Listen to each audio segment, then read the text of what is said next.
بص يا فريده يا حبيبتي، انا هكون صريح معاكي.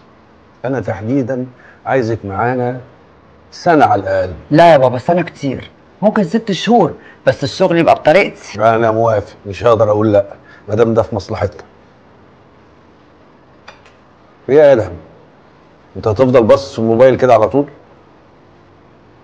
لا انا بس براجع مواعيد تسليم الموتيف بتاع اللوحه. طب ممكن توريني ديزاين يا دومي؟ طبعا. بس يعني كلي انت لسه واصله بالسلامه، شويه وهوريهولك. معلش هعمل مكالمه بس.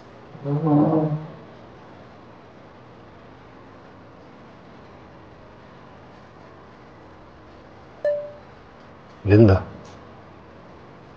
لو سمحتي لو انا زعلتك في حاجه فهميني قوليلي. انا مش عارف انت سافرتي ليه اصلا، وبصراحه انا مش عارف اركز في اي حاجه وانت مش موجوده. وادهم ماله؟ انا حاسه ان في حاجه. انا مش فاهم الواد ده طالع لمين. مراته راكبه على دماغه بطريقه غريبه، ده بيعرف يحل ولا يربط معاها. غريب.